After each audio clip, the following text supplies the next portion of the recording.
তাহাব্বা ফিল্লাহ, ওই দুই ব্যক্তিকে আল্লাহ তাআলা বিনা হিসাবে জান্নাতে দেবেন, আর সে আজিমের নিচে বসাইয়া আল্লাহর কুদরতি হাতে মেহমানদারি করবেন, যেই দুই ব্যক্তির ভিতরে ভালোবাসা একমাত্র আল্লাহর ওয়াস্তে, দুনিয়ার কোনো উদ্দেশ্যে না। ভালোবাসা কি জন্য? এটা বোঝানোর জন্য ছোট্ট একটা উদাহরণ না বললে নয়। আল্লাহর রাস্তে ভালোবাসা কাকে বলে? আপনারা কি তবলিগি যান? তবলিগ পছন্দি লোক আছেন এদিক? কারা কারা তবলিগ পছন্দ করেন? মাশাআল্লাহ, আলহামদুলিল্লাহ। সবাই এবার 3 দিন 5 দিন 10 দিন এক চিল্লায় গেছেন, এরকম আছেন না? যথেষ্ট, আলহামদুলিল্লাহ। তাই তো ভালোই জানেন। তবলিগি যান 12 পুরীর 12 জন, ফরিদপুর, মাদারীপুর, শরীয়তপুর, রংপুর, দিনাজপুর, এইভাবে বাংলাদেশের 12 পুরীর 12 জন এক জামাত। জীবনে কেউ চেনে না, একটা চিল্লা দিয়ে ঘুরিয়ে ঘুরিয়ে আসছে। আসার পরে কাকড়ালিতে কারগুজারি শেষে যেদিন বিদায় হয়, সেদিন গলা জড়াই দিয়ে কান্নাকাটি করে। কি করে না? আপনারা কাঁদছেন না? আরে জামাতে যদি সুসম্পর্ক থাকে, আবার আছে 12 পুরীর 12 জন কিলে কিলিও রে জামাতে যাইয়া, সুন্নত জারি আছে। তো 12 জন যদি মোহাব্বত হয়, আর মোহাব্বত হওয়াটাই স্বাভাবিক, ও জায়গা মোহাব্বতের কারণ আছে। এক প্লেটে খানা খাইলে মোহাব্বত বাড়ে। 4 জন বসাই দেয় না প্লেটে? সবচাইতে জোড় মিলের জায়গায় ওইটা। আমরা গেছি 13 জন, না 13 জন না 14 জন। ময়মনসিংহ গেছি, গফরগাঁও। তো কি কায়দা! আমাদের আমির সাহেব ছিলেন তথ্য সচিব তৈবুর রহমান সাহেব। আমি তখন প্রথমবার গেছি। আমির সাহেব যাইয়া চেনে, সবাইরে চেনে, একজন শিক্ষিত মানুষ, সবাইরে চিনে বেলাইছে। ওনার পুরন পরিচিত কিছু আছে, নতুনতে মিলাই টিলাইয়া সবার বাস্তব যাই না। উনি খানা খাইতে দিতেন, 4 জন করে বসাইতেন। তো 12 জন, আমি আর উনি 2 জন আলাদা থাকতাম, আমরা 2 জন এক প্লেটে খাইতাম। একদিন বসাইছে মসজিদের দক্ষিণ কোণায় 4 জন রে।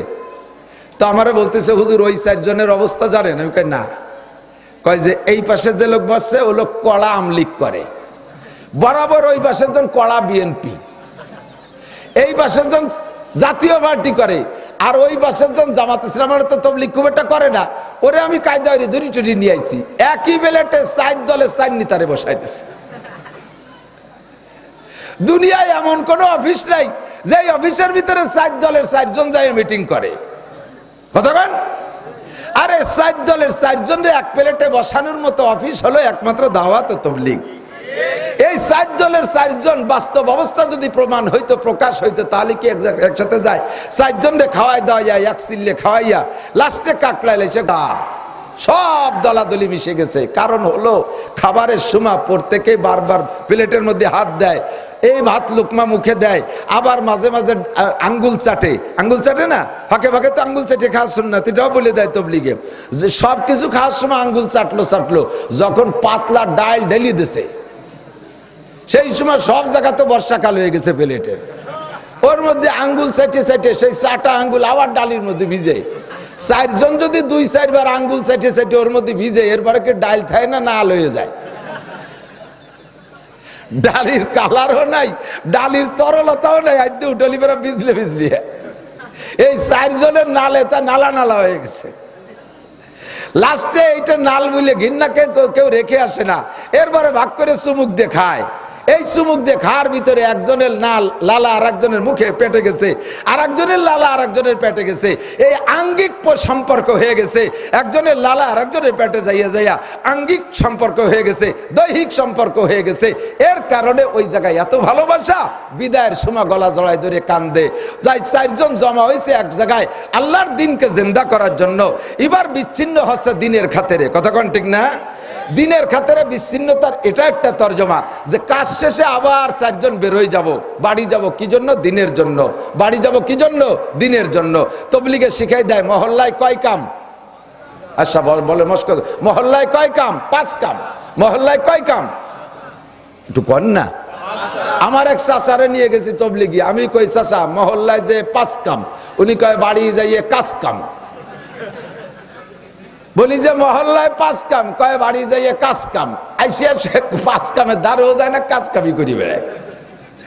তো মহল্লার 5 কাম, এই মহল্লার 5 কাম তবলিগে জীবন ভরে থাকলে মহল্লার 5 কাম হবে না। বিচ্ছিন্ন হইলাম মহল্লার পাঁচ কাম করার জন্য, এক জায়গা হয়েছিলাম দিন শিখার জন্য। ভালোবাসা তৈরি হয়েছে আল্লাহর হস্তে।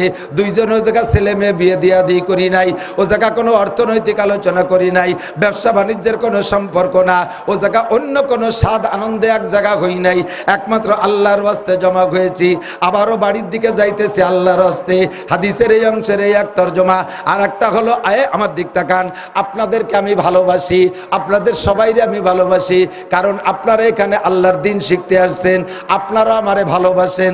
আমাকে ভালো না বাসলে কেন আসবেন? আমার বাড়ি গোপালগঞ্জ, আমি এখানে বসে বকবক করি, আমার মোহাব্বতে আমার ভালোবাসা এখানে বসে আছেন। আমার আপনার ভিতরে ভালোবাসা আল্লাহর বাস্তে। আমাকে অতদিন ভালোবাসবেন যতদিন আমি শরিয়াতের পর ঠিক থাকবো, আমি যতদিন বেদাত করব না, আমি যতদিন কুফরি করব না, ওপেনে কোনো গুনাহ করব না, আমার গুনাহ সম্পর্কে আপনাদের কাছে জানাজানি হবে না, আমি শরিয়াতের বিরোধী কোনো কাম করব না, অতদিন আমারে ভালোবাসবেন। যেদিন শুনবেন যে মাওলানা নাসির সাহেব এই অন্যায় করে, সেই দিন আমার অন্যায়ের কারণে আমাকে ঘৃণা করবেন, আমার সাথে ভালোবাসা বিচ্ছিন্ন করবেন। সারা দুনিয়ার মুসলমান, সারা দুনিয়ার মানুষকে ভালোবাসি, সারা দুনিয়ার মানুষকে ভালোবাসি, মুসলমানদেরকে তার সবচাইতে ভালোবাসি। অমুসলমানরা আল্লাহর বান্দা, কাফের মুশরিকরাও আল্লাহর বান্দা, ইহুদ নাসারারাও আল্লাহর বান্দা। আল্লাহ তাদেরকে সৃষ্টি করেছে, আল্লাহকে তারা আল্লাহ বলে মানে না, আল্লাহকে তারা আল্লাহ বলে স্বীকার করে না। আল্লাহ পাক তাদের খাদ্য খুরাক বন্ধ করে দিচ্ছে না, আল্লাহ পাক তাদের পানি বন্ধ করে দিচ্ছে না, তাদের ওখানে সূর্য চন্দ্র উদয় বন্ধ করে দিচ্ছে না। কাজে আল্লাহর সৃষ্টি করে তারা যদি আল্লাহর নাফরমানি করে, আল্লাহ যদি তাদেরকে এমনভাবে নগদে বিচার না করে, আমারও সেখানে বিচার করার অতটা অধিকার নাই যতক্ষণ পর্যন্ত আল্লাহ পাক হুকুম না করে।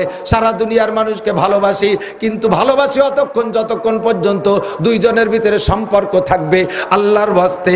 যখনই আল্লাহর শরীয়তের খেলাফ করবে, তখন আর তাকে আমি এক মুহূর্তের জন্য ভালোবাসতে রাজি না। বাপ বেটার সম্পর্ক এটা রক্তের সম্পর্ক, সম্পর্ক বিচ্ছিন্ন করা যায় না। ইব্রাহিম আলাইহিস সালাতু ওয়াস সালাম সন্তান, আব্বা হলেন আজর। বাপ বেটার সম্পর্ক, বাপ যখন কাফের হয়ে গেছে, ইব্রাহিম আলাইহিস সালাম পরিত্যাগ করেছেন, কথা বলেন ঠিক কিনা? নূহ আলাইহিস সালাতু ওয়াস সালাম বাপ, কেনান তার ছেলে। বাপ বেটার সম্পর্ক কত ভালো সম্পর্ক। যখন কেনান কাফের হয়ে গেছে, সঙ্গে সঙ্গে ছেলেকে ত্যায্য পুত্র করে দিয়েছে। স্বামী স্ত্রীর সম্পর্ক কত ভালো। হযরত লূত আলাইহিস সালাতু ওয়াস সালাম এবং তার একটা স্ত্রী, স্বামী স্ত্রীর সম্পর্ক ছিল দীর্ঘকাল। যখন স্ত্রী উল্টা হয়ে গেছে, স্ত্রীকে বাদ দিয়ে দিয়েছে, স্ত্রীকে পিছন থেকে ফেরেশতারা মাটির নিচে ডাবায় দিয়েছে। ও বন্ধুরে, সম্পর্ক থাকবে অতক্ষণ যতক্ষণ পর্যন্ত দিনের উপরে থাকবে। ভালোবাসাটা হবে একমাত্র আল্লাহর ওয়াস্তে।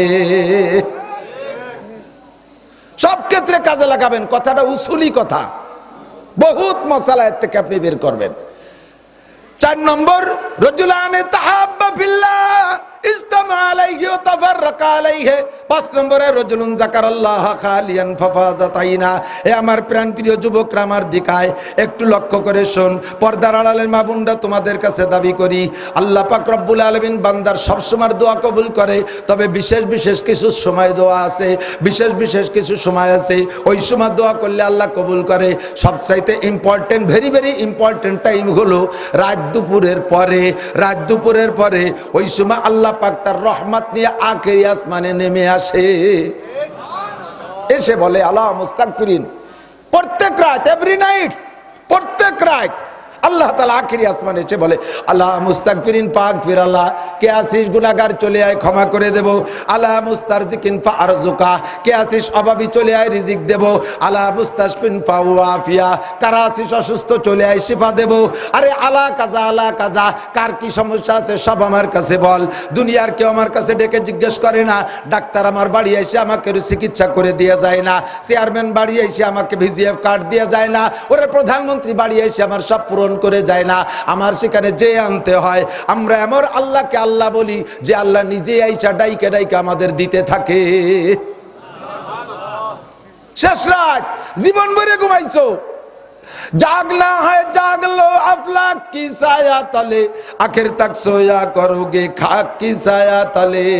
এরা বহুত ঘুমাইতে পারবি যুবক, বহুত ঘুমাইতে পারবি। কপালে ঘুম থাকলে ঘুমাইতে পারবি, দুনিয়াও ঘুমাইতে পারবি, আখিরাতেও ঘুমাতে পারবি, কবরে ঘুমাতে পারবি। কিছুক্ষণ সময় সময় একটু ঘুম ভাঙতে হবে, একটু সজাগ থাকতে হবে, চাইতে হবে আল্লাহর কাছে, তাহলে আল্লাহ পাক স্থায়ী শান্তির ঘুমের ব্যবস্থা করে দেবে। কতক্ষণ ঠিক না? এখন আমাদের ঘুম আছে, এখান থেকে ছেড়ে দেওয়ার পরে যাইয়ে সকলেই ঘুমাই যাবেন, ক্লান্ত শ্রান্ত দেহে সবাই শুয়ে পড়বেন, ঘুমাই যাবেন। দুঃখের বিষয় ইসরায়েলের আক্রমণে, আমেরিকার আক্রমণে ফিলিস্তিনি মুসলমানরা ঘুমাইতে পারতেছে না, গাজার মুসলমানরা ঘুমাইতে পারতেছে না।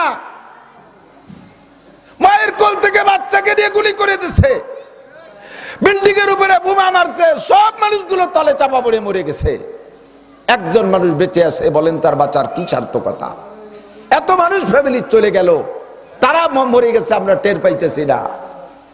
আপনি আপনার ফ্যামিলির দিকে একটু চক্ষু বন্ধ করে ভাবেন, আপনার ফ্যামিলিতে 5 সদস্য আছে, 4 জন যদি এভাবে অ্যাক্সিডেন্ট করে মরে যায়, আপনার সেই সময় কেমন লাগবে? সেম তাদের সেই রকম লাগতেছে। আল্লাহু আকবার।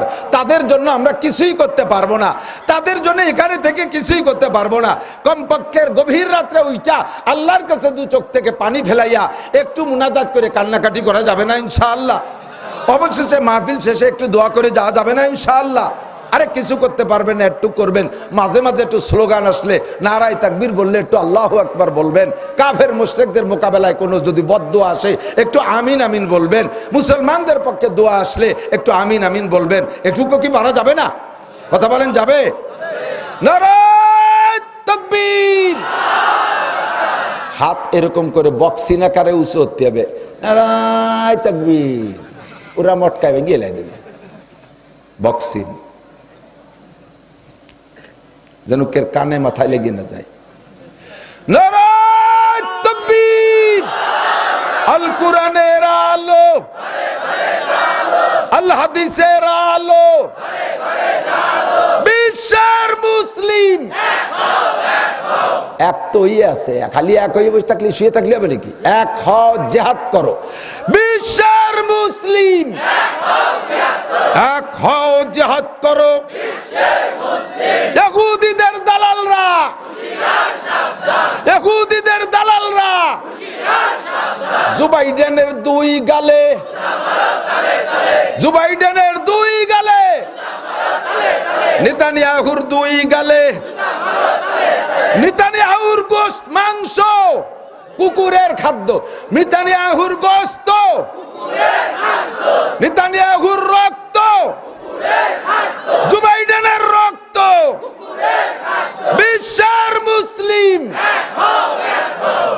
মাশাআল্লাহ। কই কি হবে এতে? একদল কয় ভ্যাকসিনের, কই এতে কি হবে? এতে কিছু হবে না, তাকে কোনো তো হবে না, সব তোমার আমার হবে।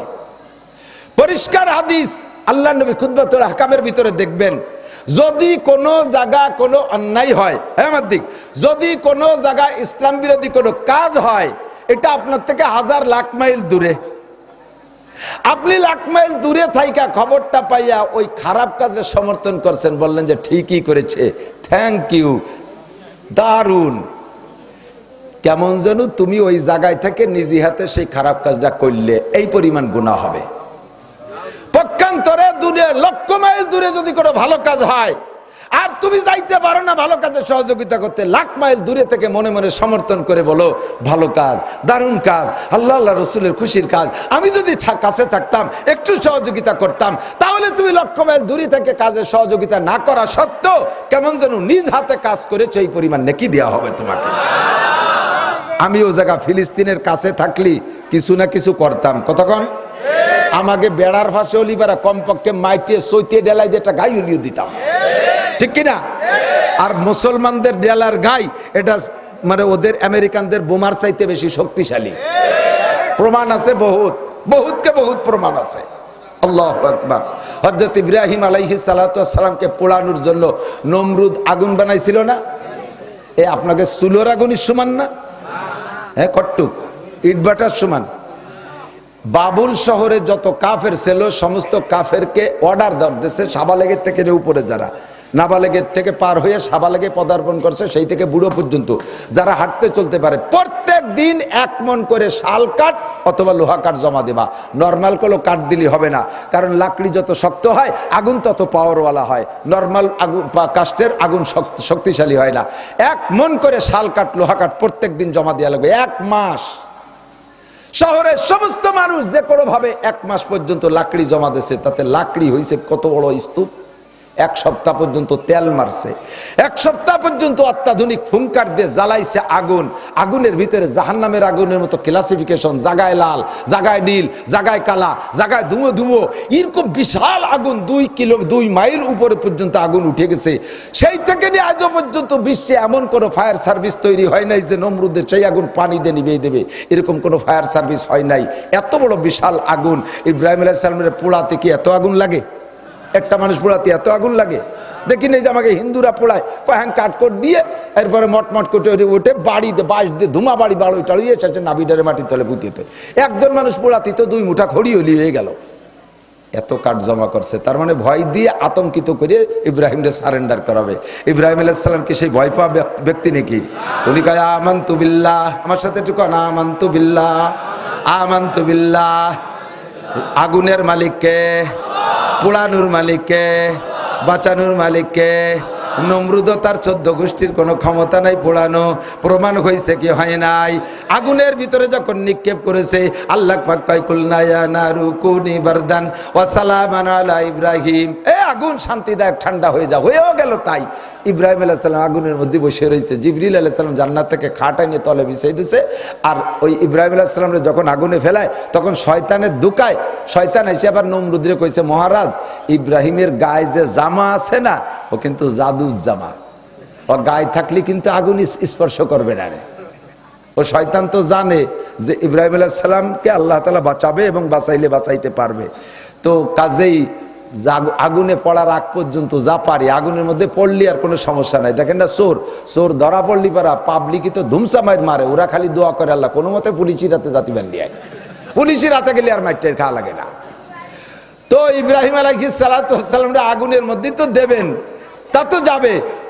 শয়তানও জানে যে আগুনের মধ্যে গেলে আল্লাহ তাআলা ইব্রাহিমের পক্ষে তারা পোড়াবে না, কিন্তু এর আগে যা করে পারা যায়, তা আগের থেকে অপমান যেটুকু আছে সেটুকু। ইব্রাহিমের গায়ের জামা কাপড় খুলে না দিলি আগুনই কিন্তু পড়বে না। নমরুদ কয় কোনো ঘটনা না, খুলে ফেলাও। ইব্রাহিম আলাইহিস সালামকে ধৈর্য শরীরের সমস্ত কাপড় খুলে ফেলাইছে। আর সে আজিমের মালিক কয়, জিবরাইল আমার খলিলের গায়ের কাপড় খুলবে, বেসতর থাকবে, একটা সেকেন্ডও যেন দেরি না হয়। জান্নাত থেকে তুমি কাপড় নিয়ে আমার ইব্রাহিমকে পরাই দাও। ইমানি পরীক্ষায় পাশ করলে দুনিয়ায় বসে জান্নাতি জামা পরা যায়, কথা কান ঠিক না? ইমানি পরীক্ষায় পাশ করলে দুনিয়ায় বসে জান্নাতি জামা পরা যায়।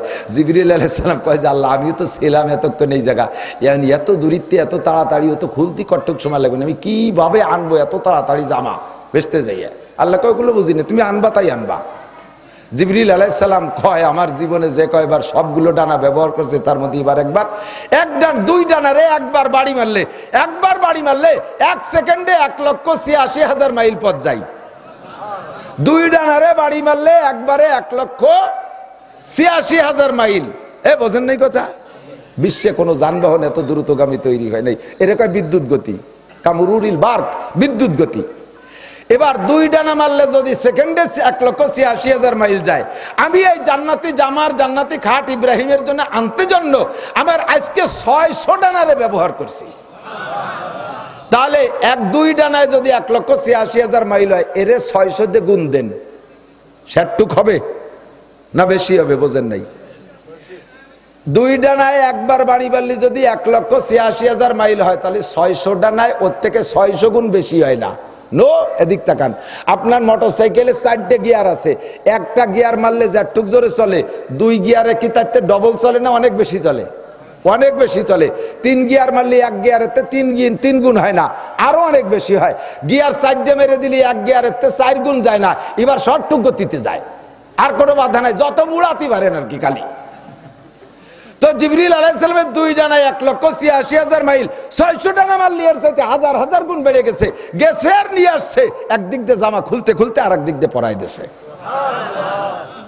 এই জামা গায়ে দিয়ে আগুনের মধ্যে বসা, আর তো স্পর্শ করবো না, দিকটা আল্লাহ তো ঠান্ডা করে দিয়েছে। কিন্তু ধুমো ধুমো আগুনের মাঝখানে বসে রয়েছে, তাতে এবারে কেউ জানে না। নমরুদ তো খুশিতে হাতে তালি দিচ্ছে, দিছেই পোড়াইয়া ইসরায়েলিকে মতো। খালি ডোক শয়তানের দল ভিতরে। গাজার মুসলমানরা অপেক্ষা করতেছে, খালি ডোক। আমরা ভিতরে ইঁদুরির গাড়ার মতো লাইন করে রাখছি, এক গাড়াইতে ঢুকবি আর এক গাড়াইতে বেরোতে পারবি না, মুখ বন্ধ হয়ে পাড়াই গাদায় থুয়ে দেবো মাটির তলে। কথা কন? ওরা চাইতেছে খালি ঢোক, আরে দূরিত্বে ডেলা মারা ভারী সহজ, পারলি বিটা মঞ্চির মতো সামনে আয়, মাঠে নাম। কথা কন না কেন? মাঠে নাম। গাজার মুসলমানদের জন্য আল্লাহ তাআলা বদরি সাহায্য পাঠাইছে, পড়ছেন না গল্প? বদরের যুদ্ধে মুসলমানরা একদিকে, কাফের আবু জাহেল আইসা লোকজন নিয়ে আইছে, 1000 লোক নিয়ে আইছে, দাঁড়াইছে শক্ত আটাইলি মাটির জায়গা। এদিকে মুসলমানরা পরে যে সে আটাইলি মাটির টুক ভাগে পাইনি, মরুভূমির বালির ভিতরে পাউ ডেবে যায়, তার মধ্যে যুদ্ধ করে স্বাদ হবে না, এই বড় একটা বিপদের ভিতরে। এদিকে নাকি বালির মধ্যে তো পানিও রাখা যায় না, আটালি মাটি গর্ত খুঁজছে তার মধ্যে পানি রাখা যায়, বালির মধ্যে পানি ঢেলে দিলি সাথে সাথে যায় চুষে নিয়ে যায়। এটা মহা বিপদের জায়গা পড়ছে মুসলমানরা। আল্লাহ পাক রব্বুল আলামিন মুহূর্তের মধ্যে দুমচা বৃষ্টি দিয়া, বালু যখন বৃষ্টিতে ভরে দিছে, তখন বৃষ্টি বালির মধ্যে বৃষ্টি নামলে কি হয়? বালির মধ্যে বৃষ্টি নামলে নরম উড়ো ধুলো বালি জমি শক্ত হয়ে যায়। মুসলমানদের পায়ের নিচে জমি শক্ত হয়ে গেছে এবং সে জায়গা গর্ত খুঁজে পানি রাখার ব্যবস্থা হয়ে গেছে। এবার আটালি মাটিতে বৃষ্টি নামলে কি হয়? আটা পাও দেয় এক জায়গা, চলে যায় আর এক জায়গা, চেরাত খেয়ে খালি স্লিপ করে আর করে, খালি স্লিপ। ওরা স্লিপই বেরিয়ে গেছে 20 হানি। ইসরায়েলিরা মুসলমানদের পানি, কারেন্ট সব বন্ধ করে দিয়েছে। স্থল বাহিনী 5 লক্ষ 3.5 লক্ষ নিয়ে দাঁড়াইছে, ঢুকতে পারতেছে না। আল্লাহ তাআলা এই কয়দিন মুষলধারে বৃষ্টি দিয়া গাজার মুসলমানদের জন্য পানির ব্যবস্থা করে দিয়েছে। জোরে কোন সুবহানাল্লাহ। পানির অজুহাতে কয় বৃষ্টি নামতেছে বলে জাতি বাতিছে না, আসলে তো প্যালপিটেশন শুরু হয়ে গেছে। ইসরায়েলি সৈন্য অনেকেই পিছন দিয়ে পলাই সারি চলে যাচ্ছে, অনেক পলাই যাচ্ছে, খবরে আসছে অনেকে পালাই চলে যাচ্ছে, যার মধ্যে ঢুকা যাবে না।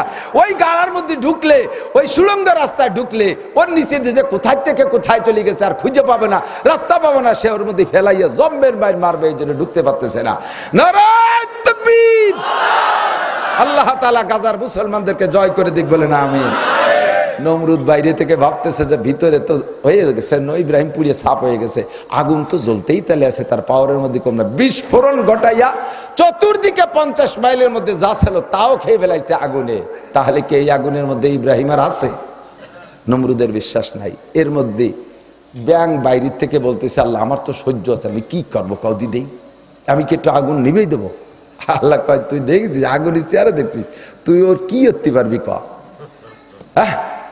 ওর কাছে যাতে পারবি তুই? তোর কাছে দমকল আছে? তোর কাছে ফায়ার সার্ভিস আছে? কয় যে আল্লাহ আমার কাছে কিছু নাই, তুমি যদি আমারে বলতে যে সাগরের, আরব সাগরের পানি সব সেচে ফেলা, আমার যদি হুকুম করতে, তাহলে আমি যা পারতাম চেষ্টা তো করতে হতো, পেট ভরিয়ে খাইয়ে খেয়ে উপরে ঢেলি থুয়ে যেতাম, এইটুকু তো করতে হতাম। আবে দরিয়ারা আগার না তু আকাশিদ, আবে দরিয়ারা আগার না তু আকাশিদ, হাম্বা কদরে তেশনেগি ভাইয়াত শাশিদ। সাগরের পানি আমাকে সেচতে বললে আমি পারতাম না, চেষ্টা করতাম আমার চাহিদা অনুযায়ী পেট ভরে খেয়ে খেয়ে বাইরে এনে ঢেলে রেখে যেতাম। ও আল্লাহ আমি কিছুই করতে পারবো না, আমি একটু চেষ্টা কি করতে পারবো, অনুমতি আছে? কা আল্লাহ বললে হ্যাঁ তা পারবা। ইব্রাহিমের ব্যাঙ্গে পেট ভরে পানি খাইয়ে পরিমাণ মতো টাইম দেরি করলে তো পেটের মধ্যে পানি সব পেশাব হয়ে গেছে। এবার ব্যাঙ্গে দূরির থেকে যে জাম করে 3 বার পেশাব করে দিয়েছে, একেবারে আগুনের কাছেও যাই নেই, কারণ ও আগুনের 1 মাইলের মধ্যে কে যারই কায়দা নাই। আর ব্যাংক কিভাবে যাবে? আর ওর তো পানি জাত, আগুন গরম সহ্য হতে পারে না, দূরিত্বে মেরে দিয়েছে, আগুনের কাছেও যায় নাই, 1 ফোঁটি আগুনের ক্ষতি হয় নাই, নমরুদেরও ক্ষতি হয় নাই, ইব্রাহিম আলাইহিস সালামের উপকার হয় নাই। কিন্তু ব্যাংকটা ইব্রাহিম আলাইহিস সালামের দল করছে, পার্টি করছে, পক্ষপাতিত্ব করার কারণে আল্লাহ তাআলা ব্যাংরে কয় যে তোর দ্বারা কের উপকার হয় নাই, ক্ষতি হয় নাই, কিন্তু আমার ইব্রাহিমের দল করছিস বিদায়, তুই সমর্থন করছিস, যা পারছিস তাই করছিস বিদায়, তোরে 3টে পুরস্কার দিলাম। 1 নম্বর পুরস্কার, তোর পেশাবে কোনোদিন কম পড়বে না, রাতভর তুই লাথি খাবি আর মূর্তি থাকবি। এক ব্যাঙে যদি 1 রাত্রি 30 বারও লাথি লাগে, দেখবেন পেশাব করে দিচ্ছে, মাঝে কিও পানি খাইয়ে আসে, ওইভাবে রাতভর লাথি খাবে আর পেশাব করতে তালে থাকবে। কয় যে আল্লাহ আসে কোন যায়? তো কয় দিছি বরকত, রাতভর পেশাব করবি, তোর পেশাবে বরকত দিয়ে দিলাম। 1 নম্বর পুরস্কার। 2 নম্বর পুরস্কার হলো আশরাফুল মখলুকাত, মানব জাতি, এদের পেশাবও না পাক। মানুষের পেশাব পাক না না পাক? কতক্ষণ পাক না না পাক? না পাক। চরমুনার পেশাবের পেশাব, রসুলপুরের পেশাবের, বাড়ির দ্বারে বলে নাফাক ক্ষতি ভয় পাচ্ছেন? তাও তোমার আই গেছে হুজুর, তাজা থাকলেও পেশাব না পাক, সাহাবাদের পেশাবও না পাক। ঠিক কিনা? নবীদের কথা বললাম না, সাহাবার থেকে নিচের দিক যত আছে তাতে বলতে সাহস পাই, সবার পেশাব না পাক। ব্যাং রে কয় তোর পেশাব পাক, তোর 2 নম্বর পুরস্কার, তোর পেশাব পাক। রাতের বেলা ব্যাঙের পেশাব যদি ওই যে পায়ে লাথি লেগে পেশাব করে দেয়, কাপড়ি লাগে, গায়ে লাগে, এ ধোয়া লাগবে না, ওই অবস্থায় যে নামাজ পড়বেন কোনো সমস্যা নাই। বকেনি দাঁড়াইছিস কেন? একমাত্র পেশাব আসলেই পেশাব করে আসবেন, ফিলিস্তিনের পক্ষে থাকবেন। তবে পেশাব আসলে 1 আঙ্গুল উঁচু করবেন, আমি বুঝবো যে 1000 টাকা দেবেন। 1000 টাকা দিয়ে আপনি পেশাব করিয়ে ওই জায়গায়